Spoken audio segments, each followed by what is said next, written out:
5000 वर्ष की तपस्या से ठाकुर जी नहीं मिले, 5 महीने की तपस्या में ठाकुर जी प्रकट हो गए। क्यों? क्योंकि ध्रुव की तपस्या में उत्कंठा बहुत थी, तड़प बहुत थी ठाकुर जी से मिलने की। स्वामी विवेकानंद ने पूज्य श्री रामकृष्ण परमहंस जी से जाकर के कहा, मुझे भगवान से मिलाओ। रामकृष्ण परमहंस बोले, 100 माला करके आओ, भगवान मिलेंगे। स्वामी विवेकानंद जल्दी जल्दी 100 माला करके आ गए। बोले, गुरुजी 100 माला हो गई, भगवान नहीं मिले मुझे। बोले, 1000 माला करो फिर मिलेंगे। 1000 माला जल्दी जल्दी कर दी। बोले, भगवान नहीं मिले। बोले, सुनो 5000 माला करो। 2-3 दिन तक लगे रहे महाराज, स्वामी विवेकानंद भगवान मिलेंगे भगवान। 5000 माला हो गई, नहीं मिले। गुरुजी आप बता नहीं रहे, भगवान कैसे मिलेंगे? रामकृष्ण परमहंस लेकर के गए गंगा के तट पर और कहा, वस्त्र उतारो, डुबकी लगाओ। बोले, क्यों? बोले, भगवान से मिलवाता हूं तुमको। जैसे डुबकी लगाई तो विवेकानंद जी का सर डुबो दिया रामकृष्ण परमहंस ने।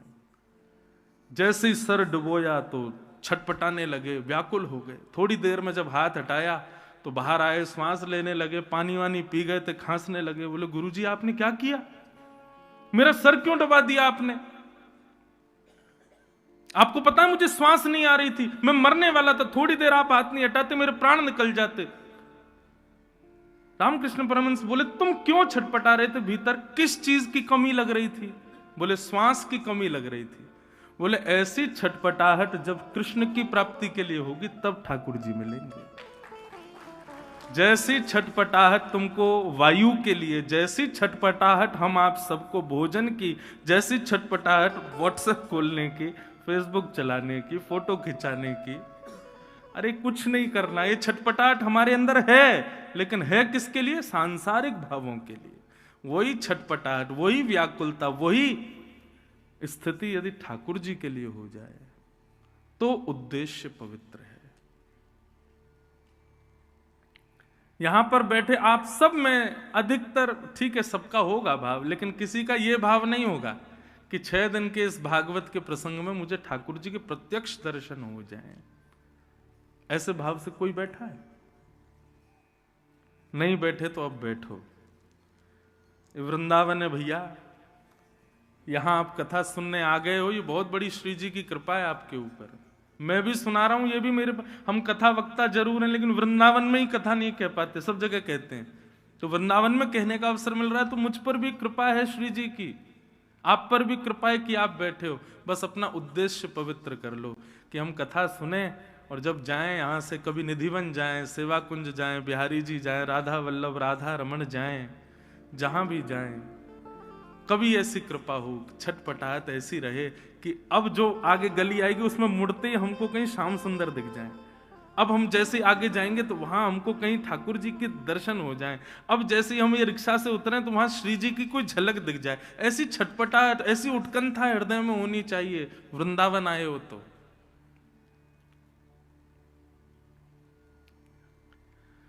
उद्देश्य पवित्र रखो बंधुओं। श्रीमद् भागवत, मैं आपके सामने खुली बात कहूं, मैं कथाओं में भी कहता हूं, आप यदि धर्म, अर्थ, काम, मोक्ष या सांसारिक किसी कामना से कथा सुन रहे हैं, करा रहे हैं, आपकी वो कामना कभी पूरी नहीं होगी। श्रीमद् भागवत से केवल एक कामना रखो, और वो क्या है? इस त्रिभंग लली श्याम सुंदर हमें प्राप्त हो जाए, बस और कुछ नहीं चाहिए। निश्चित मानिएगा, हमारी बात पर विश्वास कर लीजिएगा, अन्य भाव आपके पूर्ण नहीं होंगे, लेकिन ठाकुर जी की प्राप्ति के लिए आपने एक कथा भी यदि श्रवण की तत्परता से, तो 7 दिन के अंदर ठाकुर जी की एक झांकी कहीं ना कहीं दिख जरूर जाएगी। और बता दें कैसे दिखेगी। सबसे पहले ठाकुर जी जब मन बनाते हैं किसी से मिलने का तो स्वप्न में आते हैं। सबसे पहले स्वप्न में दर्शन होता है ठाकुर जी का। स्वप्न में ठाकुर जी दिख जाएं, किसी से शेयर नहीं करना, किसी को बताना नहीं, कुछ नहीं, बस अपने हृदय में ही रखो, प्रसन्न हो जाना। हाँ, ठाकुर जी स्वप्न में आ गए, इसका मतलब ठाकुर जी हमको चुन चुके हैं मिलने के लिए। अब हमको और प्रयास करना है कि बस ये स्वप्न के ठाकुर जी प्रत्यक्ष आ जाएं।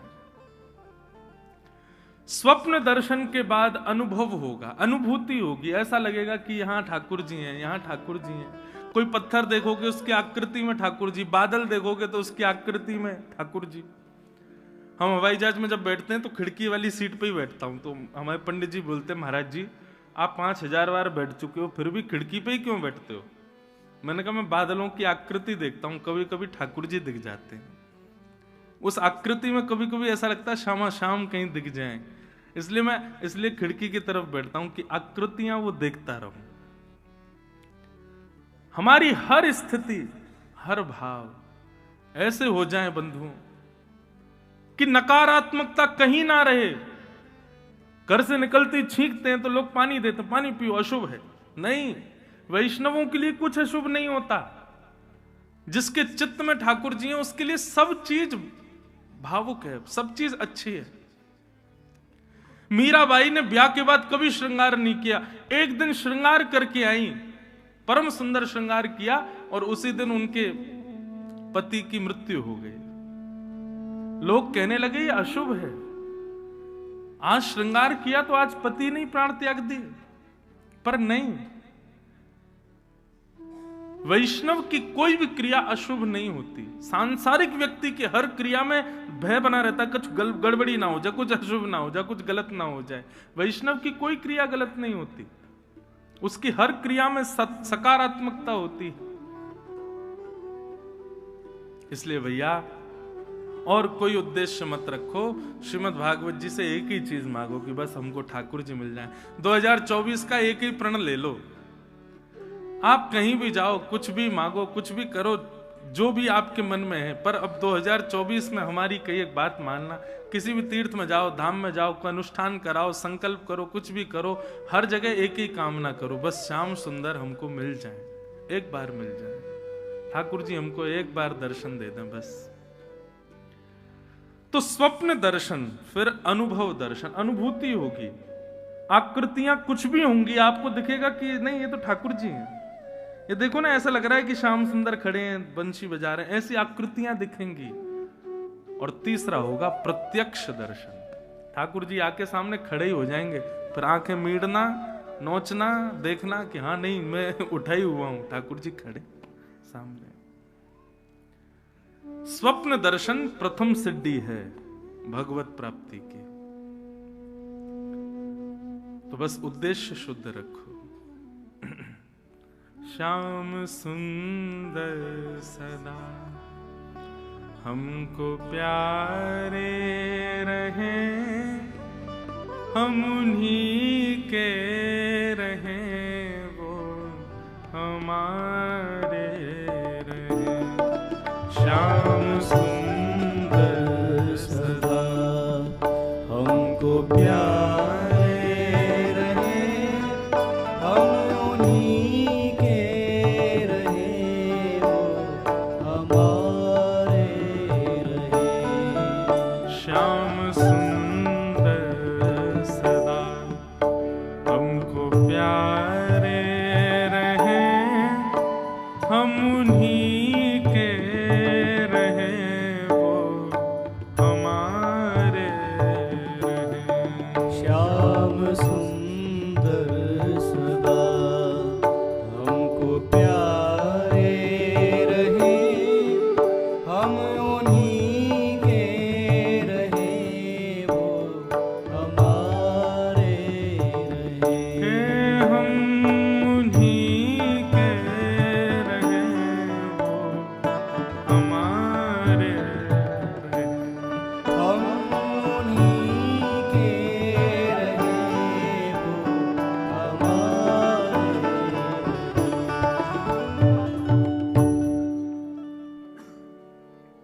आइए अब भागवत के प्रथम स्कंद में प्रवेश करें। कल हम आप सब लोगों ने महात्म का श्रवण किया। प्रथम स्कंद और प्रथम श्लोक श्रीमद् भागवत का सब लोग ध्यान में, केंद्र में ठाकुर जी को विराजमान करके श्रवण करो। जन्माद्यस्य यतोऽन्वयादितरतः चार्थे स्वविज्ञस्वराट्, तेने ब्रह्म हृदय आदि कवये मुह्यन्ति यत्सूरयः। तेजो वारिमृदां यथा विनिमयो यत्र त्रिसर्गो मृषा धाम्ना स्वेन सदा निरस्तकुहकं सत्यं परम धीमहि। श्रीमद् भागवत के प्रथम श्लोक में किसको वंदन किया गया? सत्यम परम धीमहि। जो भी परम सत्य है मैं उसको वंदन करता हूं। यहां पर स्पष्ट नाम क्यों नहीं लिया गया? सीधे भगवान का नाम ले लेते तो एक जो ये विडंबना लोगों के मन में बनी हुई है, शंकर जी बड़े हैं कि भगवान कृष्ण बड़े हैं कि जे बड़े हैं कि वो बड़े हैं, ये जो ऊंच नीच बनी रहती है सबके मन में, ये क्लियरिफाई हो जाती कि हाँ चलो भागवत के प्रथम श्लोक में इनको वंदन है तो ये सबसे बड़े। एक बात कहें बंधुओं, ये बड़ा छोटा ये हम संसारी लोगों की दृष्टि में होता है, देवताओं में ठाकुर जी में शायद ये भाव कभी नहीं होता होगा। ये हम मानवों के अंदर ही होता है कि ये ऊंचे हैं, ये छोटे हैं, ये बड़े हैं, ये नीचे हैं, ये काले हैं, ये गोरे हैं, ये धनवान हैं, ये निर्धन हैं। ठाकुर जी की दृष्टि में तो समत्व भाव होता है, सम। ये दृष्टि हमारी होती है कि हम ऊंच नीच देखते हैं। ठाकुर जी को इससे कोई अभिप्राय नहीं। बहुत सावधानी से सुनो। सत्यम परम धीमहि, यहां पर परम सत्य को वंदन किया गया। सत्यम धीमहि कह देते मैं सत्य को प्रणाम करता हूं, ऐसा भी नहीं। परम क्यों कहा? परम सत्य कौन है? कलयुग केवल नाम आधारा, सुमिर सुमिर नर उतरे ही पारा। एक बात बहुत ध्यान से समझ लीजिए बंधुओं कि कलयुग में तीर्थ यात्राएं करना, बहुत मंदिरों में जाके दर्शन करना, ये इतना जरूरी नहीं है। कलयुग में तन को एक जगह बिठा करके मन से ठाकुर जी का नाम उच्चारण करना, यह बहुत आवश्यक है। कलयुग में नाम की प्रधानता ज्यादा है, दर्शन की प्रधानता, ठाकुर जी के श्रृंगार की प्रधानता, ठाकुर जी के उत्सवों की प्रधानता ठीक है, करनी चाहिए जब समय मिले, जब अवकाश हो, पर सबसे ज्यादा प्रधान है ठाकुर जी का नाम स्मरण। लेकिन आपको एक बात बताएं, व्यक्ति तीर्थ यात्रा कर लेता है, व्यक्ति उत्सव कर लेता है, ठाकुर जी की सेवा श्रृंगार कर लेता है, लेकिन उससे कहो एकांत में बैठ के नाम जपो, वो नहीं कर पाता। क्यों? मन एकाग्री नहीं है। बंबई में मेरी कथा चल रही थी तो एक व्यक्ति बोला, महाराज जी जब मैं नाम जप करता हूं ना तो नेत्र बंद करता हूं तो मुझे ठाकुर जी नहीं, मुझे अप्सराएं दिखती हैं, मैं क्या करूं? सोचो, आप हंस तो गए सब, लेकिन एक बात कहें, यहां पर बैठे भी 95% लोगों को भी ऐसा ही कुछ दिखेगा, ठाकुर जी नहीं दिखेंगे। यहां पर बैठे भी 90% लोगों को ठाकुर जी नहीं दिखेंगे नेत्र बंद करने पर। और ये इसका कारण क्या है? चित्त हमारा मलिन है। अधिकतर लोगों को सुना जाता है, वो सुबह उठ के अपना जब स्वप्न बताते हैं तो जरूर कोई अपशगुन ही देखा होता है, उन्होंने कुछ विचित्र ही देखा होता है। कभी कोई भगवत दर्शन करके प्रसन्न हुआ हो कि मैंने स्वप्न में ठाकुर जी देखे, बहुत अच्छी बात है, बताना ही नहीं वो तो। पर हमारे चित्त में मलिनता है, इसलिए नेत्रबंद करने पर भगवत दर्शन नहीं होता। लेकिन एक बात कहें बंधु, घबराओ मत, होने दो। नेत्र बंद करते हो, नाम जप करते हो, कुछ दूषित दिखता है या जिसका चिंतन करते हो वही दिख रहा है, या फिर धन दिख रहा है, भोजन दिख रहा है, या कुछ भी दिख रहा है, दिखने दो। आप लगे रहो, आप अपना प्रयास करते रहो। आप उस नाम जप को छोड़ो मत, ये बहाने से कि हमें शुद्धता नहीं आ रही है मन में। आप करते रहो, लगे रहो। करत करत अभ्यास के मनमत होत सुजात। अभ्यास में लगे रहो। Practice makes man perfect. अभ्यास से ही परफेक्शन आता है। आप अभ्यास कीजिए। ये कली का प्रभाव है। कलयुग नहीं चाहता कि हम भजन करें, इसलिए कली दूषित विचार हृदय में प्रकट कर देता है। परंतु आप लगे रहो लगे रहो लगे रहो लगे रहो तो कली भी समझ जाएगा हम चाहे कितना भी कर लें, ये रुकने वाला नहीं है। तो एक समय कली आपके आगे हाथ जोड़ देगा और उसके बाद अपने आप पवित्र विचार आने प्रारंभ हो जाएंगे। और ये होगा ही, सबके साथ होगा। 10 बार 15 बार 20 बार ध्यान में अपवित्रता आएगी। उसको पवित्र करने के साधन क्या है? सत्संग। सत्संग का मतलब किसे कहते हैं? सत्संग कोई प्रवचन करे और आप बैठ के सुनो, ये सत्संग है? नहीं। सत्संग के बहुत सारे रूप हैं। सद व्यक्ति का संग सत्संग, सद भोजन का संग सत्संग। आप क्या खाते हैं, क्या पहनते हैं, क्या पीते हैं, किसके संग रहते हैं, कैसी जगह जाते हैं, ये सब सत्संग कहलाता है। मुझसे किसी ने कहा महाराज जी आप धोती ही क्यों पहनते हैं, बगलबंदी ही क्यों पहनते हैं, तिलक क्यों लगाते हैं? यह रूप धारण करना भी सत्संग है।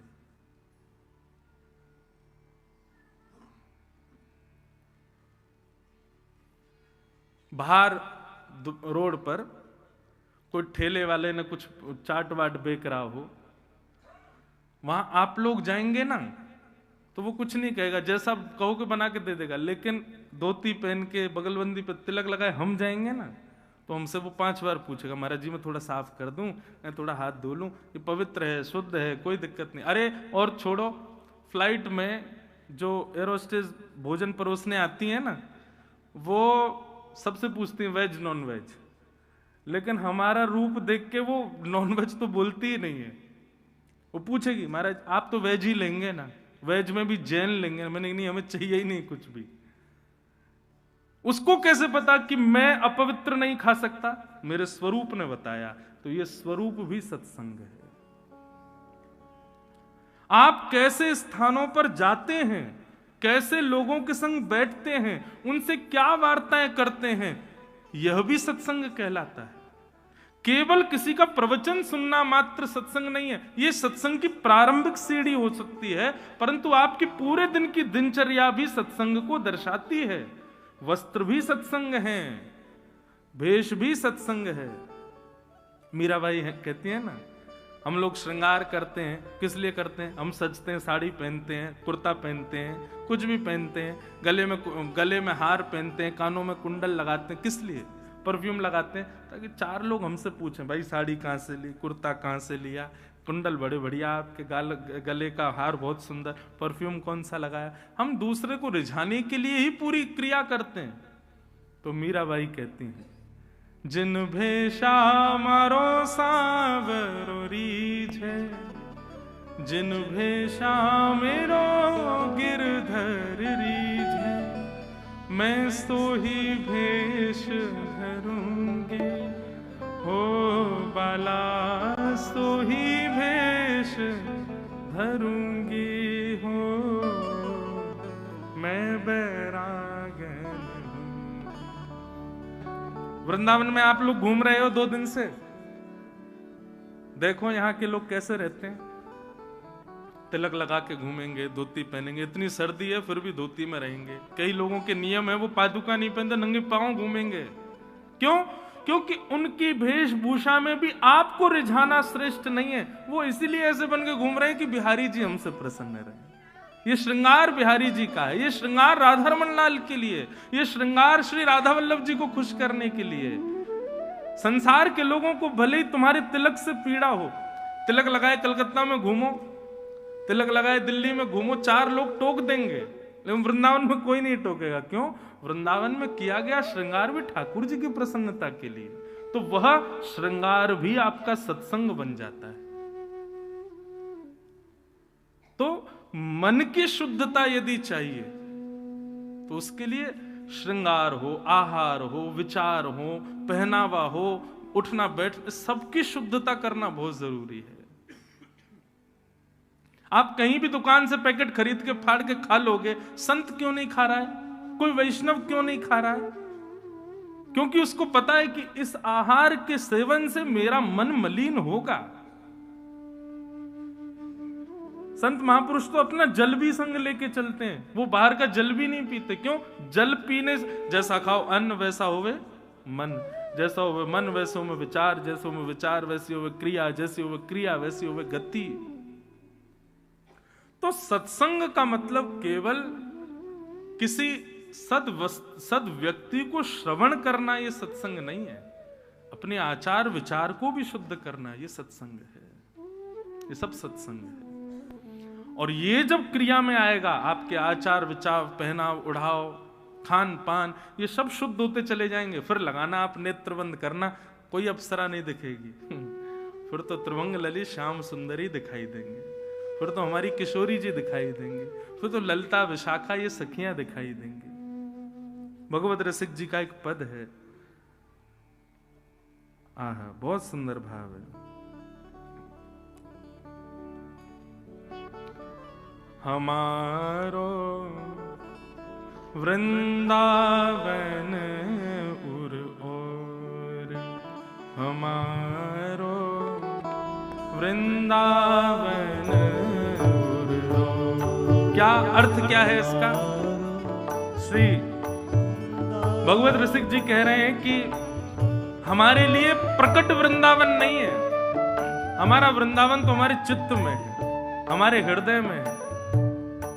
बंधुओं, अप्रकट वृंदावन में ये ईंट पत्थर नहीं है, अप्रकट वृंदावन में ये सब हॉल नहीं है, ये बने हुए बड़ी बड़ी बिल्डिंगें नहीं है अप्रकट वृंदावन। वास्तविक वृंदावन में तो चिन्मय है वो, वहां पर वृक्ष भी राधा कृष्ण, वहां के वृक्ष वल्लरियां, वहां के कोई इमारत भी दिखे ना अप्रकट वृंदावन, तो वो भी श्याम सुंदर है। और वो वृंदावन कहां बसता है? वो हमारे चित्त में बसता है, हमारे मन में रहता है। हमारो वृंदावन उर ओर, हमारो वृंदावन माया काल तहां नहीं व्यापे, माया काल तहां नहीं व्यापे, जहां रसिक सिर मोर, जहां रसिक सिर मोर, जहां रसिक सिर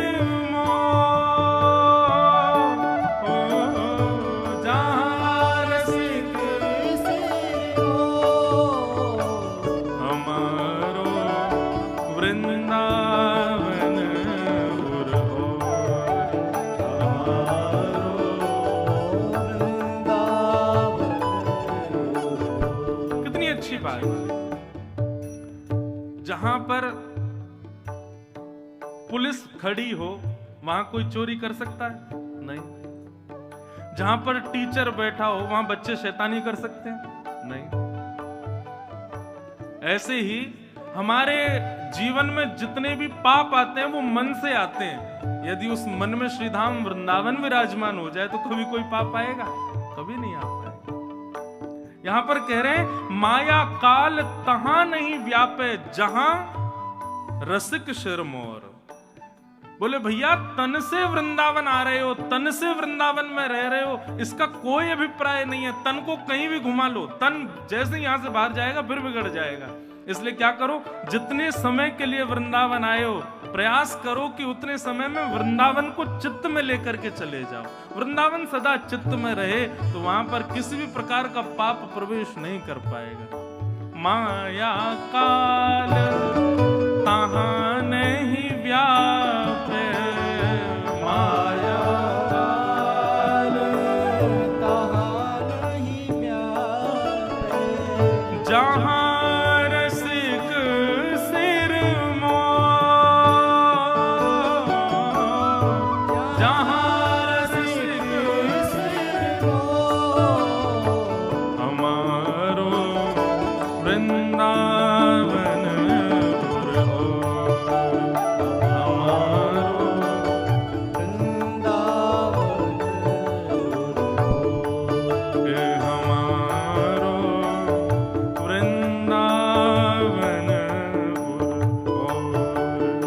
हर हर महादेव सभी भक्तों को आप सबका मेरे यूट्यूब चैनल में स्वागत है।